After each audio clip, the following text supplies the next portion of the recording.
রাজধানীর বাজারে কাঁচা মরিচের দাম একদিনের ব্যবধানে বেড়েছে কেজি প্রতি 200 টাকা। মানব প্রকারভেদ রেকর্ড 400 টাকায় বিক্রি হচ্ছে। দাম বাড়ার তালিকায় রয়েছে পেঁয়াজ সহ সব ধরনের সবজি। নিত্যপণ্যের মূল্য বৃদ্ধি নিয়ে বাণিজ্য প্রতিমন্ত্রী জানিয়েছেন, অতিবৃষ্টি ও বন্যার কারণে এসব পণ্যের দাম বেড়েছে। তবে সুযোগ সন্ধানী ও অতি মুনাফাকারী কাউকেই ছাড় দেওয়া হবে না বলে হুঁশিয়ারি দিয়েছেন তিনি। শারফুল আলমের রিপোর্ট। কাঁচামরিচ নিয়ে রাজধানীর প্রায় সব বাজারেই ক্রেতা বিক্রেতার এমন দর কষাকষি। একদিন আগেই খুচরা বাজারে এর দাম ছিল 220 টাকা। শনিবার রাজধানীর পাইকারি বাজারেই কাঁচামরিচের দাম রাখা হচ্ছে 300 টাকা।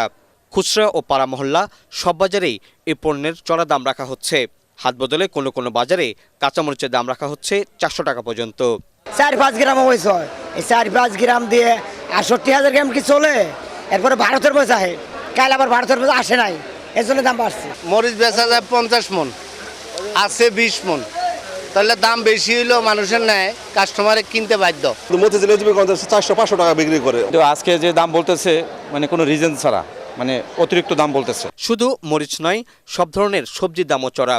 আমদানির অনুমতির পরও কমছে না পেঁয়াজের দামও। তবে বাণিজ্য মন্ত্রী জানান, কৃষি মন্ত্রণালয়ের সাথে সমন্বয় করেই বাজার মনিটরিং করা হচ্ছে। পণ্যের দাম নিয়ে অতি মুনাফাভোগীদের কাউকে ছাড় দেওয়া হবে না বলেও হুঁশিয়ারি করেন তিনি। 18টা জেলায় এই মুহূর্তে বৃষ্টির কারণে আমাদের অনেক বীজতলা, অনেক ক্ষেত এটা পানির তলে চলে গেছে। সো আমি মনে করি যে এটা সাময়িক। কেউ মজুতদারি করে পেঁয়াজ, আলু, মরিচের দাম বাড়ানোর চেষ্টা করতেছে। মজুতদারির কোনো সুযোগ আমরা হতে দিব না, আমরা ব্যবস্থা নিব। এর আগে টিসিবি মিলনায়তনে জাতীয় রপ্তানি ট্রফি 2021-22 প্রদান উপলক্ষে আয়োজিত সংবাদ সম্মেলনে বাণিজ্য প্রতিমন্ত্রী জানান, পোশাকের পাশাপাশি চামড়াসহ অন্যান্য পণ্যের রপ্তানি আয় বাড়াতে কাজ করছে সরকার। নিয়মিত বাজারের পাশাপাশি প্রতিবেশী ও আঞ্চলিক বাজারে বাংলাদেশ অংশীদারিত্ব বাড়াতে চায় বলেও সংবাদ সম্মেলনে জানানো হয়। শারফুল আলম, এটিএন বাংলা, ঢাকা।